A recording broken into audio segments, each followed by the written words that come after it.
Hi అండి. 11th international yoga day celebration in UCL colony Tummalapalli. దీనికి chief గెస్ట్గా DGM of UCL Tummalapalli Shri Suman Sarkar గారిని ఆహ్వానించాము. ఆయన్ని స్టేజ్ మీదకి పిలిచి బొకే ప్రజెంటేషన్ చేశాము. తర్వాత ఆయన చేతుల మీదుగా జ్యోతి ప్రజ్వలన కార్యక్రమం జరిగింది. మనం ఏ కార్యక్రమం అయినా స్టార్ట్ చేయాలి అనుకుంటే ముందుగా జ్యోతి ప్రజ్వలన కార్యక్రమం చేస్తాము.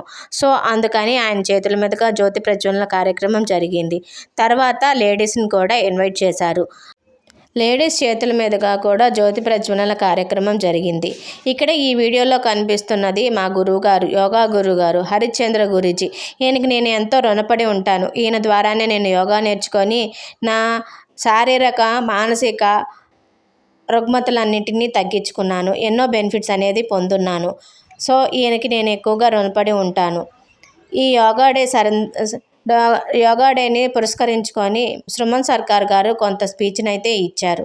మనం డైలీ లైఫ్లో కనుక యోగాని చేయటం ద్వారా మన మనసు శరీరము మంచిగా ఉంటుంది.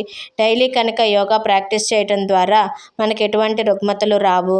సో అందరూ కనుక డైలీ యోగాని ప్రాక్టీస్ చేయండి అని చెప్పేసి స్పీచ్ ఇచ్చి వెళ్ళిపోయారు.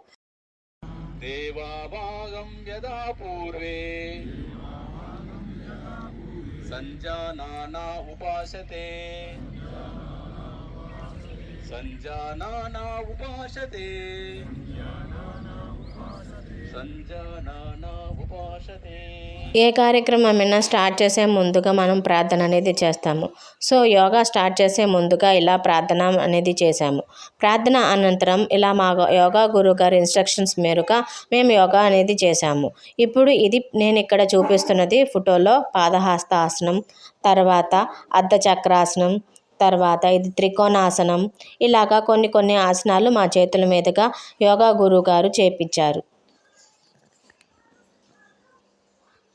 ఇక్కడ నేను ఈ వీడియోలో చూపిస్తున్నది ఉత్తాన పాదాసనము.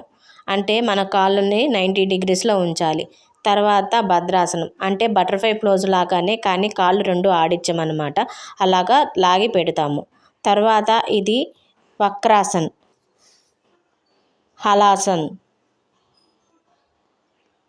భద్రాసన్. వీడియోలో చూపిస్తున్నది వీళ్ళందరూ భద్రాసనం చేస్తున్నారు.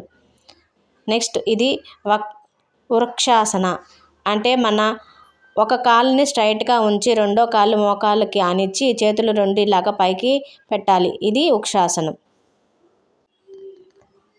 తర్వాత ఆసనము వచ్చి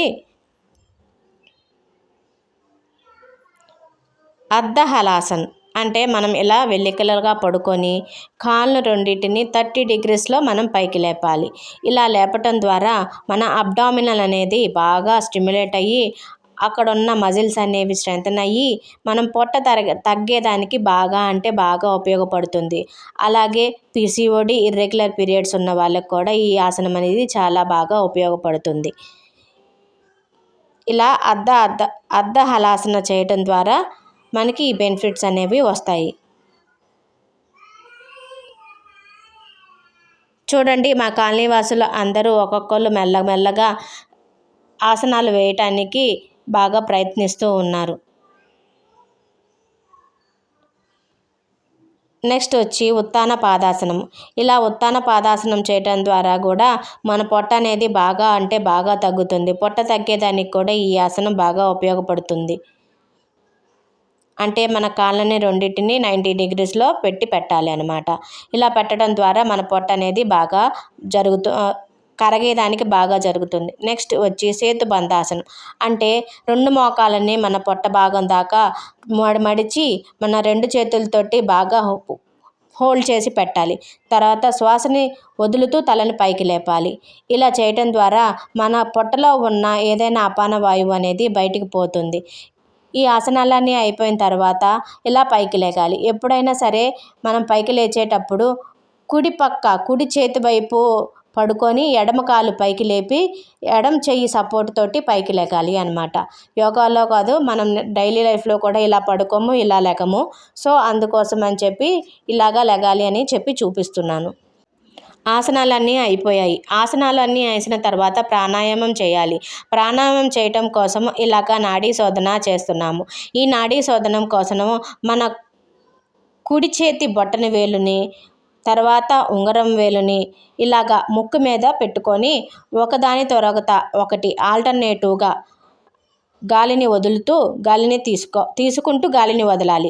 ఇలా చేసేటప్పుడు మన ముక్కు రంధ్రం దగ్గర చిన్న పేపర్ పెట్టినా కానీ కదలకూడదు. అంత నిదానంగా శ్వాసను తీసుకుంటూ అంత నిదానంగా గాలిని వదులుతూ ఉండాలి. ఇలా చేయడం ద్వారా బాగా బెనిఫిట్స్ ఉంటాయి. స్ట్రెస్ రిలీఫ్ అవుతుంది, బాగా తర్వాత మైండ్ రిలాక్స్ అవుతుంది.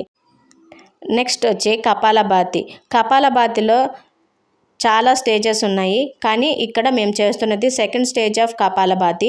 ఈ కపాలభాతి చేసేదానికోసం ఆదిముద్ర అనేది పెట్టాలి. ఆదిముద్ర ఎలా పెట్టాలంటే మన బొటన వేలుని లోపలికి మడిచి మిగిలిన వేలుతోటి బొటన వేలుని క్లోజ్ చేసి చేతులను రెండింటిని దగ్గరగా పెట్టుకొని ఇట్లాగా కపాలభాతి చేయాలి. వీడియోలో మా గురువుగారు చేస్తున్నారు చూడండి, అలాగా. నాడీ శోధన అనేది నేను చేసేది మాత్రమే చూపించాను. ఇప్పుడు ఈ వీడియోలో నాతో పాటు మిగిలిన వాళ్ళు కూడా ఎలా చేస్తున్నారు అనేది చూపిస్తున్నాను, ఒకసారి చూడండి. ఇలా నాడీ శోధన చేయటం ద్వారా మనకి స్ట్రెస్ అనేది బాగా రిలీఫ్ అవుతుంది. నెక్స్ట్ వచ్చి శీతలీకరణ. ఇలా శీతలీకరణ వ్యాయామం చేయటం ద్వారా మనం బాడీలో ఉన్న ఎక్సెస్ హీట్ అనేది బాగా తొలగిపోతుంది. ఇప్పుడు 104 ఫీవర్ వచ్చింది, అలాంటప్పుడు ఫస్ట్ ఎయిడ్గా మనం ఇలా శీతలీకరణ చేసి ఫస్ట్ ఎయిడ్గా తర్వాత హాస్పిటల్కి వెళ్తే మంచిగా ఫలితం ఉంటుంది. అంటే అంత ఫీవర్ ఉండదు, కొంచెం వరకు తగ్గుతుంది ఫీవరు. అలాగే మనకు బాగా వేడి చేసింది అన్నప్పుడు ఇలాగ శీతలీకరణ చేసినప్పుడు కూడా బాడీ అనేది కూల్ అవుతుంది. దానికోసం ఇలాగా నాలుకని రోల్ చేసి శ్వాసని లోపలికి తీసుకుంటూ అలా శ్వాసని లాక్ చేసి మెడని ఎంత వీలైతే అంతకి కిందకి దించాలి. ఇలా చేయటం ద్వారా శీతలీకరణ అనేది జరుగుతుంది. నెక్స్ట్ వచ్చి భ్రామరి ప్రాణాయామం చేయటం కోసం మనం బొటన వేళ్ళ రెండింటిని మన చెవుల్లో పెట్టుకోవాలి. చెవుల్లో పెట్టుకొని మిగిలిన వేళ్ళతోటి మన కళ్ళు, ముక్కు, నోరుని కవర్ చేస్తున్నట్టుగా ఇలాగ పెట్టుకోవాలి, వీడియోలో చూపిస్తున్నట్టుగా. ఇలా పెట్టుకొని భ్రామరిని చేయాలి. భ్రామరి చేసేటప్పుడు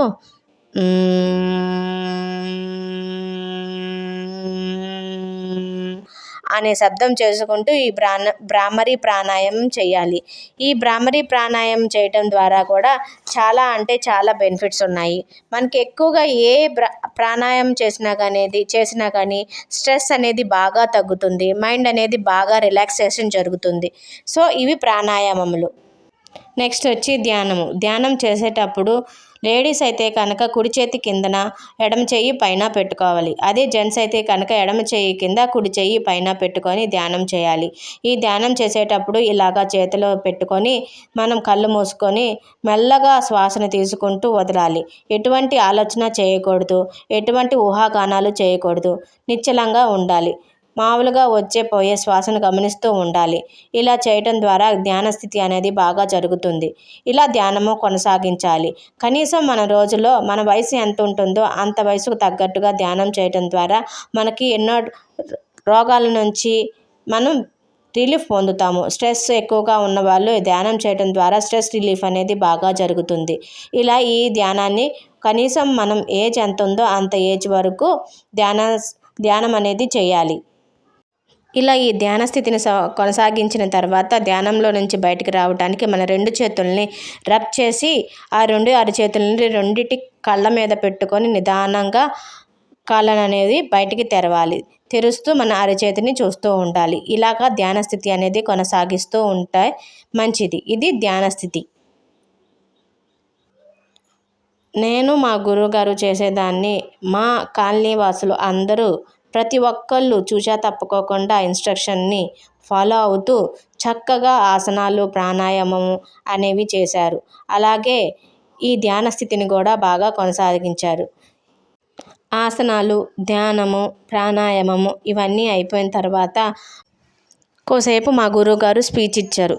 ఏం స్పీచ్ ఇచ్చారు అనంటే, మన శరీరములో అనేక రోగాలు ఉంటాయి.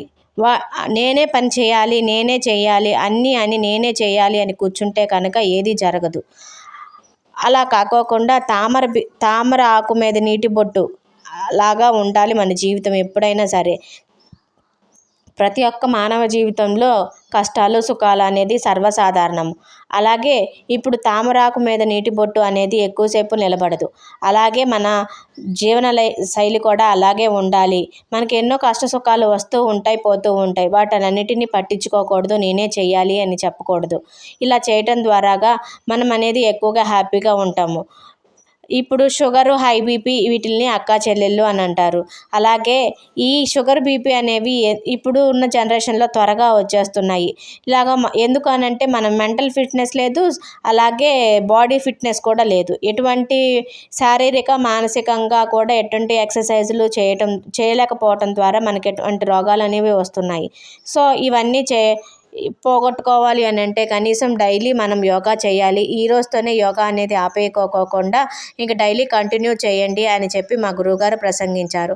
తర్వాత మా అందరి చేత ఒక ప్రమాణం అయితే చేపించారు. ప్రమాణం ఏంటంటే, హమే అప్నే మన్ కో హమేషా సంతులిత్ రఖ్నా, इसी में हमारा आत्म विकास समन्वय, अपने कर्तव्य खुद के प्रति, कुटुंब के प्रति, कामा समाज और विश्व के प्रति शांति, आनंद और सस्व के प्रसार के लिए बद्ध हूँ संकल्प.